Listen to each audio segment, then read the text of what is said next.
Shantae. So I'm here with the Sunday edition of my daily podcast called Shantae's Analysis.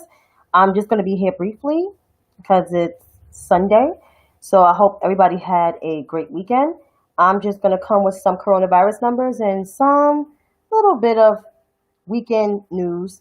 Well, some news, but not crazy amount. So here we are. Coronavirus. That's COVID-19. We're still in the midst of a pandemic. I believe we're still in wave 1 and we'll be in wave 2 pretty soon. Everybody keeps saying why there's going to be wave 2 because there is going to be wave 2. So globally, we're at 37,379,320 cases. Our global death toll is at 1,075,320. So the global death count is 1,075,320. The U.S. global confirmed cases is 7,761,547. The global death toll is at 214,767. Goddamn. That's a lot. And it's not even election. And we are, I believe, 23 days until election. So, yeah. So, that's that. I'm not going to get into state numbers today. That's something that I do on a daily basis, so I'll just stick with that. But this Supreme Court seat, y'all know the hearing is tomorrow. It's taking place on Columbus Day, believe it or not. And the Senate is going to rush, more so the GOP is going to rush to put Amy Coney Barrett on that seat. And if so, that is 6-3. And that's going to be some shit. But when the media and these GOP people, especially the GOP, talk about court packing, the Democrats are trying to pack the courts. I think they don't know the definition of packing the court means, but they about to find out real soon. So I'm just going to play a little clip of the Grim Reaper of the Senate. Hey, how you doing? I hope everything is well in Puerto Rico. Seriously. But I'll just play a clip of somebody who said something about the Senate because I know it was on my timeline. So, where's that clip?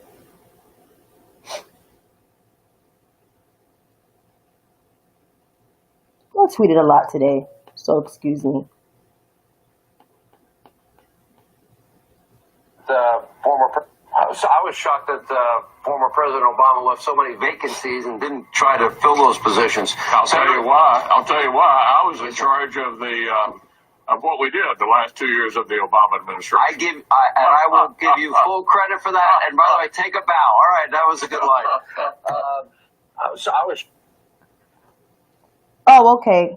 I made sure that. Oh, good to know. Hang in there. But the clip I just played.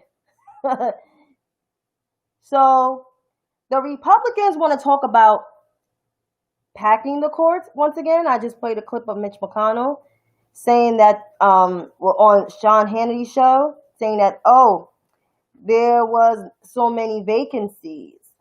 That's because I was in charge of that, Mitch McConnell. Let's just run that back again of what he said. I was in charge. Shocked that former President Obama left so many vacancies and didn't try to fill those positions. I'll tell you why. I was in charge of of what we did the last 2 years of the Obama administration. I will give you full credit for that. And by the way, so Sean Hannity just gave full credit to Mitch McConnell for packing the court with 200 conservative judges within the last 3 years.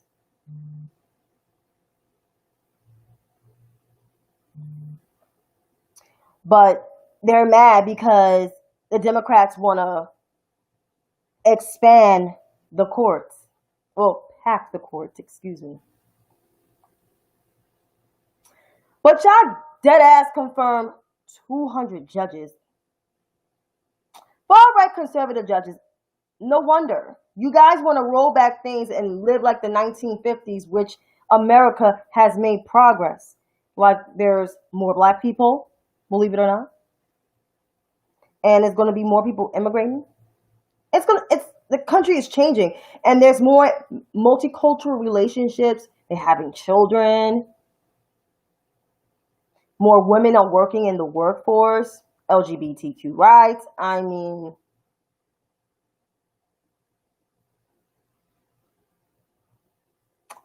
I'm sorry, GOP, that America is changing. Not to y'all liking, but it's changing. Get over it. So sad, too bad. I'm just saying. But be aware that this hearing is happening tomorrow. And yes, Senator Kamala Harris, vice presidential nominee on the Democratic presidential ticket, is going to be there remotely. She's going to be in her Senate office tomorrow because some of the GOP members did not take a COVID test. And the Senate Judiciary Chairman, Lindsey Graham, did not take a COVID test.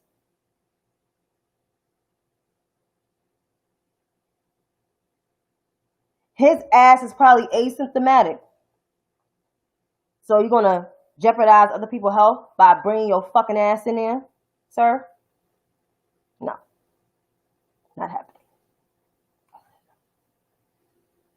So I'm glad Kamala is going to do hers remotely. I hope Amy Klobuchar does. I hope Cory Booker does his remotely. And I hope all the Dems be in their fucking office tomorrow. Even Dianne Feinstein, because she's the oldest woman on the Democrat side of, the Senate Judiciary Committee. Like, no, y'all all need to be remote. Because Lindsey Graham ass is probably infectious and nasty. Yeah, they refuse to show a negative test results or positive test results. Ron Portman, the Senate the chairman of the Homeland Security, he's test positive. And I think he's on the Senate Judiciary Committee.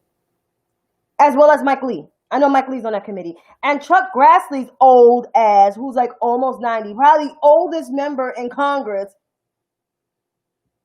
was exposed to those fucking people with no mask on. His ass need to be tested. But if his ass is tested, he probably get, because he ain't in the best of health neither. I'm just saying. But that's where we are, folks. That is where the fuck we are in terms of this shit.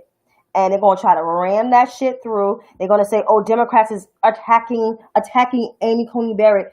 There's record of tape of her saying all kinds of shit.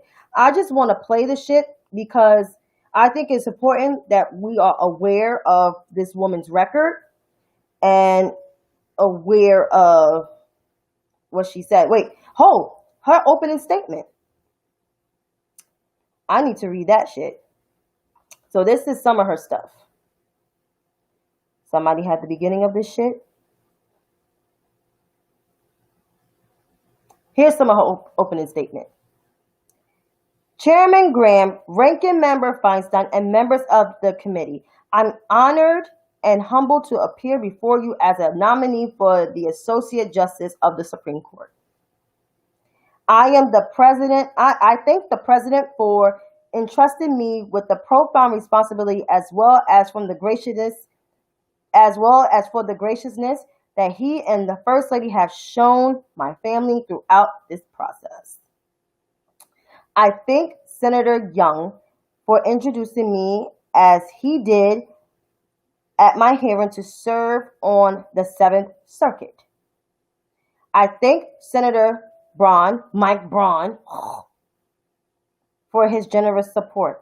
And I am especially grateful for former Dean Patty O'Hara of Notre Dame Law School. She hired me as a professor nearly 20 years ago and has been a mentor, colleague, and a friend ever since.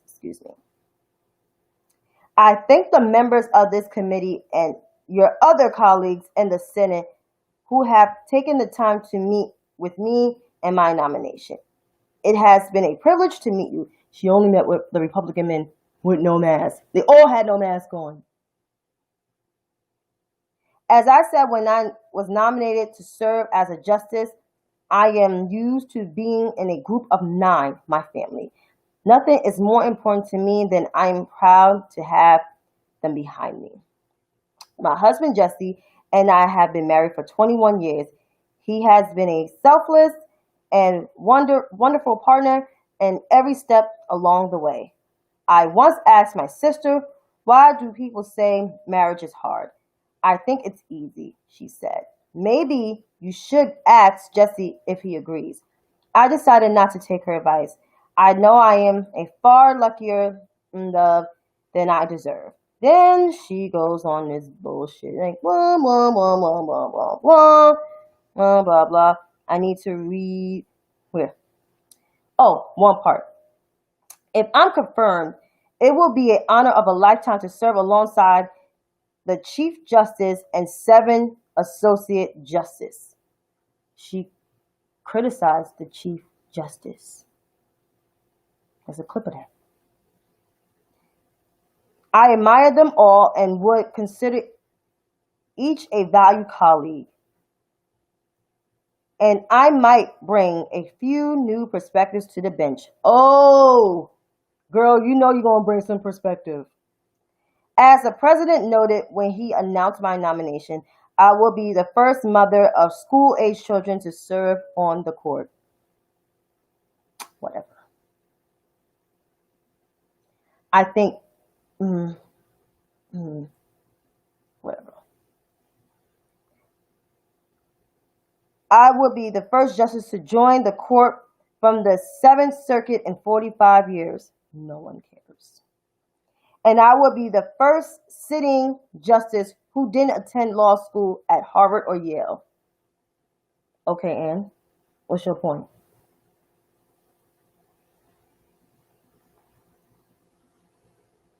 And I believe one of the justices went to Columbia Law. So what's the difference?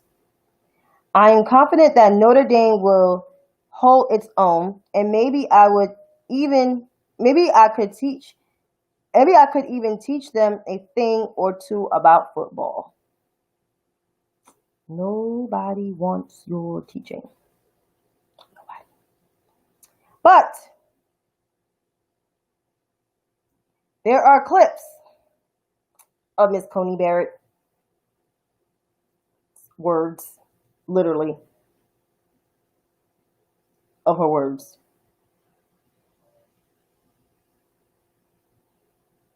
So we just need to play some of that shit. And I'm Sam Cedar. And I'm Lucy Steiner. Which one of these stories will you be talking about today? House Democrats are doing their level best. Nope, that's not it.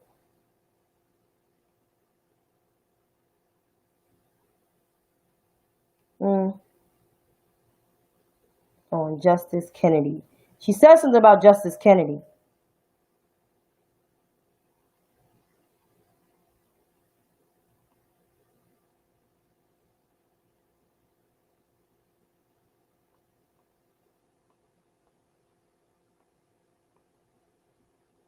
Because it was from her own fucking words.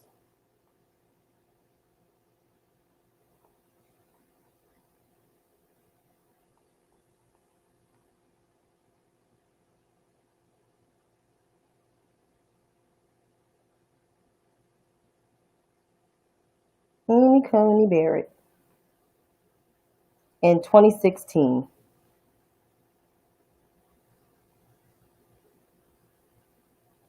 This is what she said. Hi, my name is Cassandra and I'm a counselor. I first heard about BetterHelp Nope. about a year ago. I've been working for BetterHelp for... but let's talk about the Supreme Court. Ed, as we mentioned, Judge Amy Coney Barrett visited the White House. Kennedy is a moderate Republican, and he replaced a moderate Republican, Powell. We're talking about Justice Scalia, the staunchest conservative on the court, and we're talking about him being replaced by someone who could dramatically flip the balance of power on the court. It's not a lateral move. And finally, the reality is we live in a different time. Confirmation hearings have gotten far more contentious. And so I just don't think we live in the same kind of time. So I think in some, the president has the power to nominate and the Senate has the power to act or not. And I don't think either one of them can claim that there's a rule governing one way or the other.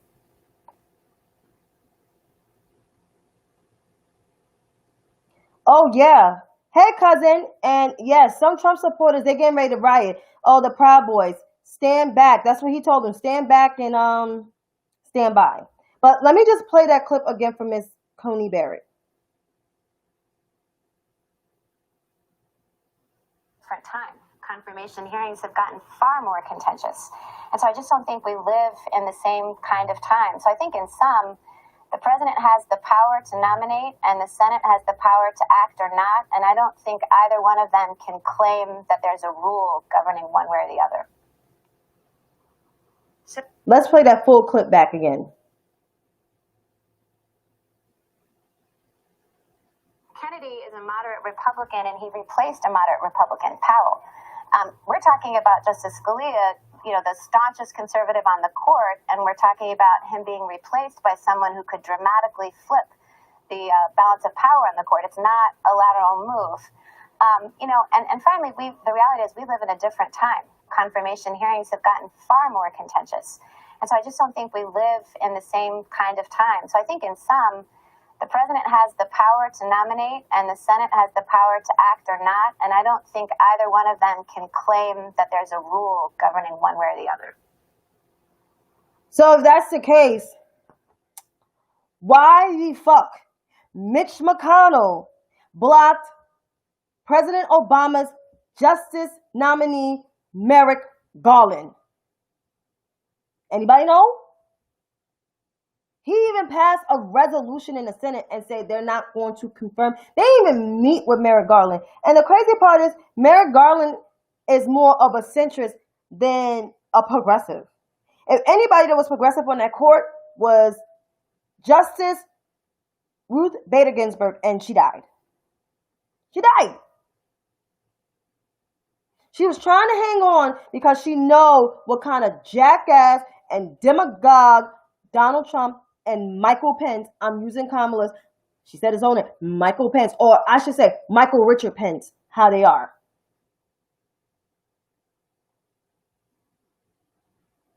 And these Trump supporters need to go to jail. They need to go to jail. Like, these conservatives are they're like walking contradiction. And they use and weaponize the Bible. And it's so sad because it's the traditional conservatives, the ones that are not the Trump supporters. I feel bad for you guys that these motherfuckers are still aligned with y'all. But I give the never Trumpers, the ones that spoke out against Trump since 2015, I give them some kind of credit. Because at least y'all not drinking the Kool-Aid. I'll give y'all credit for that. And there are some staunch conservatives like that are never Trumpers, ain't with that shit either. They're not with the fact that Mitch McConnell went back on his word. They're not. I can tell you that right now.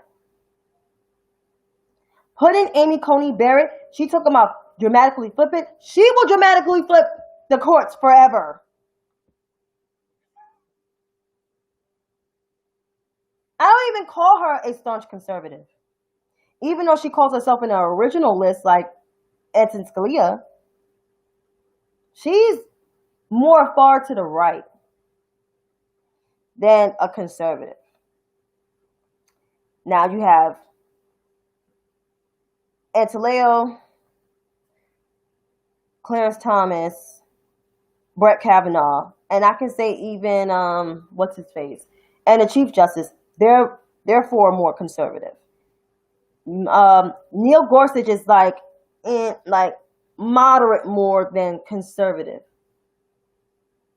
and the other three are just liberal. And the most progressive one passed away. That was the one that dissented like a motherfucker. And keep in mind, her and Scalia were best friends. And one was a staunchy conservative and the other was a really progressive. That's crazy.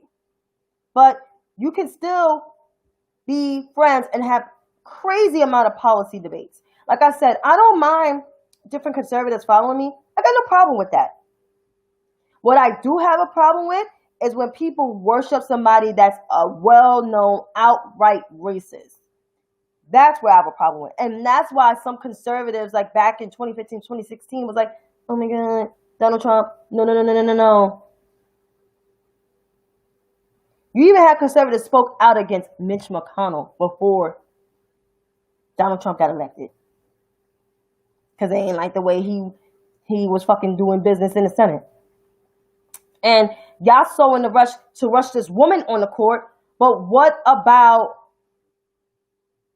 economic relief? There's people that lost their jobs, lost their homes. 40 million people are ready to lose their homes because the rent moratorium is about to run out in certain places or have ran out already.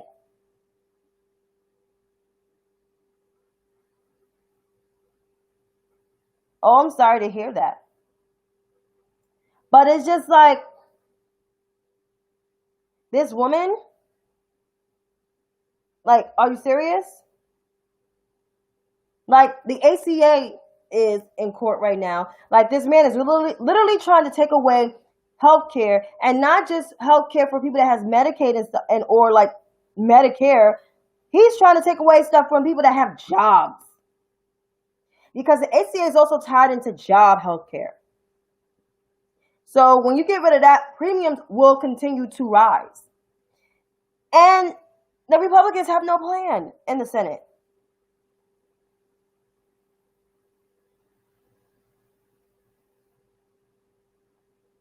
No plan to do nothing.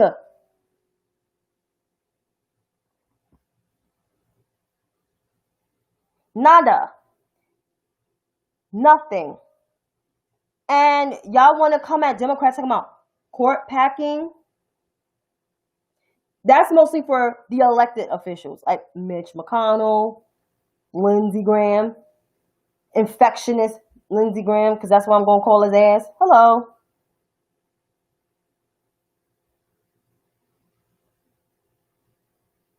Lindsey Graham ass is all don't want to take a test.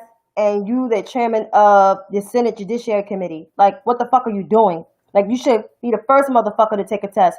And you're in a tough re-election race between you and Jamie Harrison.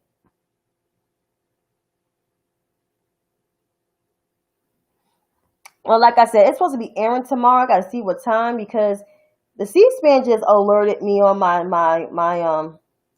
YouTube.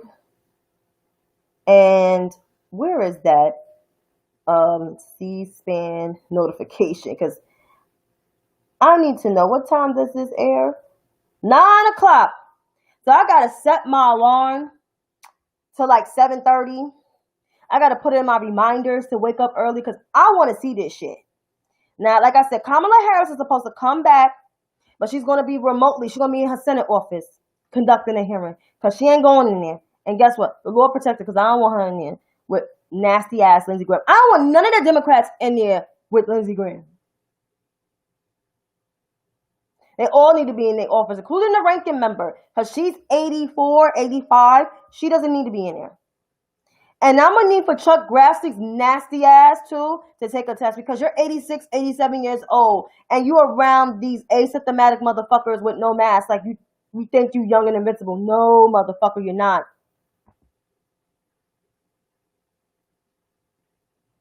Ron Portman and Mike Lee has coronavirus. Okay? And I'm pretty sure more of you Republicans were out there. And Tom Tillis. Tom Tillis is another one. I forgot he sit on that shit. So it's like 3 Republicans, senators, are like quarantined. Ain't gonna be really none of them there. They might vote remotely. And none of them ain't gonna be there. But this is why we have to vote. We have to vote. Vote. Because I know there's some conservatives that I know ain't with this bullshit. I can tell you that right now. And there needs to be term limits. And Pence nasty ass need to take a test too, because, and that's another thing I want to address before I get off this thing, because I'm trying to watch the First Lady's documentary on CNN. Tonight's going to be about Jackie Kennedy. Pence did not win that debate. I'm going to let y'all know right now. I'm not saying because Kamala's my girl, but Pence did not win that debate. Pence was obnoxious. Pence interrupted not just Kamala a few times, interrupted the moderator. This moderator was a little bit better than Chris Wallace, but still.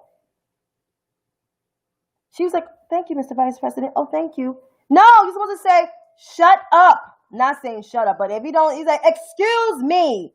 Like, she's supposed to be more forceful. And she wasn't. This is why you need black women or even Latino women to host debates, because they do a better job of like, shut the hell up. Like the lady Lindsay from ABC7, like ABC Nightly News, you need her at a debate because she like, "Nope, excuse me, no. Or Joy Reid or Tiffany Cross. You need black women to moderate a debate. He was literally on a total defense on everything. And it was like, you couldn't defend this administration even if they were doing slightly okay, because of him, there's 7.7 million cases, almost 10 million cases. Almost 10. And it was just 50,000 new cases as of yesterday. And Mike Pence say, "We're doing that." No, we're not. It's bad. Like, it's awful. It's horrible. Dude, no. You kidding me? Fucked up. And of course, they're going to have clips to use against her. But what she really could have went in on is his record with the LGBTQ community. Oh my God. If she went that way, and his record on women, and his record on other things. She did say that he did not vote for the Recovery Act. And keep in mind, Indiana needed that money at the time because they was in super duper trouble. Because they're also another state that relies on factory jobs too, according to Pete Buttigieg's mouth, and I believe Pete Buttigieg. But yeah, Pence still do not do a good job defending that administration, because it was terrible. He lied throughout the whole thing, and he was fact checked. The only thing that Kamala Harris got wrong was the Abraham Lincoln thing, and she didn't do that on purpose. That was an accident. Mike Pence just purposely fucking lied throughout the whole entire debate. From his handling with the coronavirus, which they did not start early ban on China travel till like the month later. And they did not do a fast ban on Europe, which the New York strand, once again, came from Europe, because we're the first city across the pond that people come here first, from Europe. Us and New Jersey. Particularly Queens, New York, and Newark, New Jersey, because we got the biggest international airplane hubs on the Northeast. Let's just be clear. Seriously. Just saying. So, yeah. Prepare yourself for tomorrow's hearing. I'm waiting for the slayers of Kamala Harris, Cory Booker, Amy Klobuchar, Mazie Hirono, Dick Durbin, and Richard Blumenthal. Those are the 6 people I love on the Democratic side, because they tear in people's asses. More so Kamala, Mazie, Cory, and who else? Dick Blumenthal. Dick Blumenthal ain't with the bullshit. I can tell you that. That's Brooklyn in there. He may be representing Connecticut, but he's from Brooklyn. You can tell. I want that shit in my face. No. But yeah, be aware, be alert. I would have loved to see Kamala and Pete ticket too. I would actually love to see their ticket, Maybe in 2024 we'll see Pete Buttigieg as the VP. Because if so, that's going to be on and popping. But until then, folks, have a good night. Be safe. Wash your hands. Wear your mask. Social distance. See you then. Have a good night.